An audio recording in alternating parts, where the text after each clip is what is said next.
Hey, what's up you guys? It's Scott with Everyday Home Repairs and just hanging out in the bathroom here to show you a quick fix to a common problem. And what that is when your toilet handle breaks. So it's just hanging there loose, you move the lever and nothing is really happening. In just a couple minutes, I'm going to show you a few different things. First, we're going to start off with how do you flush the toilet. Maybe you're in an instance where you need to flush the toilet, but the handle is broken. So let me show you how to flush the toilet, and then we'll move on to the second step, and that is how to select the correct handle for your toilet. So you're running to the big box store, you're running down to Ace Hardware. How do you get the correct handle to fix your toilet? And then of course, third, we're gonna actually install that and get you back up and running. So let's jump in and show you how to flush the toilet when the flush lever is broken. So all you'll have to do is remove the top of the tank, and now yours might look a little different than this. But the basic premise is here you have a flapper, which is holding the water in the tank. We need to get that flapper to pop up, and then that will flush the water out of the tank and ultimately flush the toilet. So here I can see the lever arm that is broken off the handle. So this would go right here, but now it's broken off and that's why it's not flushing. So all I gotta check and look at is make sure that this chain is attached. So the lever arm pulls the chain pulls the flapper up. In your instance, maybe your lever arm is still attached here, but your chain is disconnected. One way or another, and you can reach down in this water, don't worry, it's not a big deal. You need to pull that chain and pull the flapper up to flush the toilet. So I'll demonstrate.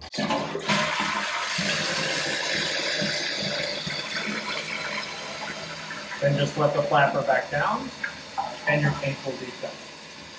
So a few things to consider before you run to the home improvement store and get a new tank lever.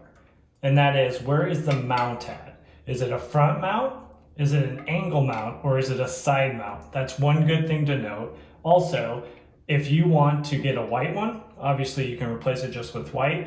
Or if you want to go with a finish that matches the other fixtures in your bathroom, make sure you know if those fixtures are chrome or brushed nickel, because it'd be nice to match that with your lever here.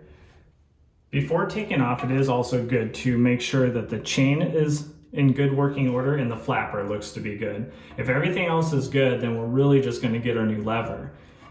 This clip at the top here that connects onto the chain, and you can adjust it for the different heights, that clip usually does come with your new lever. So even if you don't have that clip or it's broken, just make sure that the lever that you buy has that clip, which will then fit to your chain, and you'll be able to connect everything up.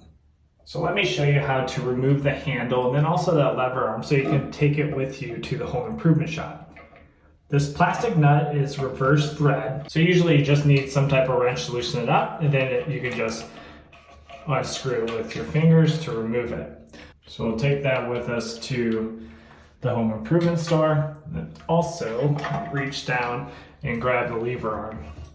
All you have to do is undo that clip, and then you'll be able to take that with you as well. It's always good to have the reference because then you know you're getting the right components. So I went with the Fluidmaster Universal Fit, and what makes this universal is it can mount on the front where the lever arm comes straight out. It can mount on the side, and then you can bend this lever arm so it goes parallel to the tank, or it can even go on the side where then the lever arm would be perpendicular to the handle and fit within the tank and then pull that flap up. So it fits any of your needs. And then for your reference, as always, you can look down in the description of this video and you'll see this exact product that we're using. Do note this does come with an additional clip that would connect up to the chain. So if you were missing that clip or it's broken, this does come with that part. All right, so let's install. Okay, as expected, it's pretty straightforward. Remember, it's a universal, right? So it's currently in the front mount position, which is not our case. So you can bend this slightly right in this area. Don't bend it out here, right within the hole in the plastic component there. So I'm going to bend it slightly, which I might need to bend it a little bit more, but we'll install it.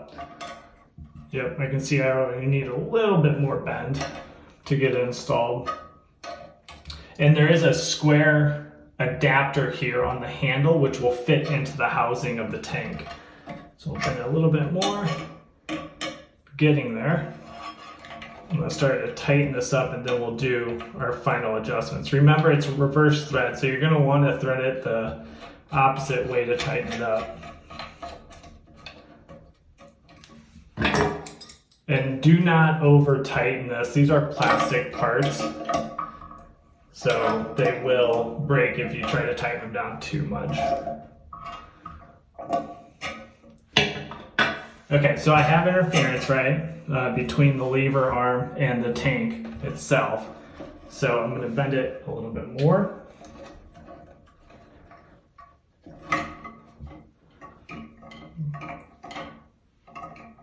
Okay. Not perfect, but it seems good. Reach down, grab the clip. Now the clip is on the chain adjusted for the last lever arm. So that's not necessarily the correct adjustment for this. So what you can do is you probably have some extra links in the chain. So if you need to adjust that, you just move the clip up the chain.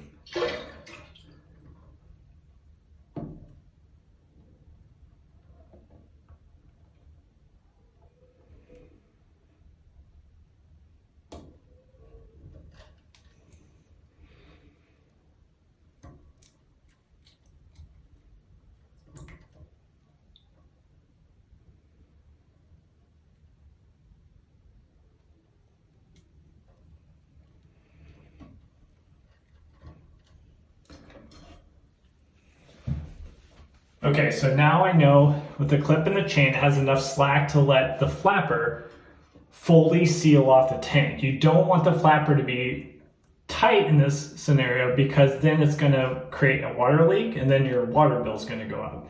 So now we'll test the flushing motion. Remember to check that chain and make sure it's loose, because then that will give you a good seal on the flapper. So once the tank is filled, the water shut off, I'm just listening for any leaks that would indicate that we might have a leak at the flapper. But the chain is slightly loose, there's no interference with the lever arm, and the flushing motion works, so we are completed with this repair. So these are the classic repairs that our channel, Everyday Home Repairs, is here to help you guys with. If you have any questions, jump down in the comments, or if you have a certain scenario that you can't figure out, even go over to our Facebook group, which is under Everyday Home Repairs Community. There you can post pictures and videos, and I'd be happy to help you out with your specific scenario. But before you take off, don't forget to subscribe to our channel, as we have videos like this coming out on a weekly basis to help you with your repairs and improvements around the house. And we'll catch you on the next one. Take care.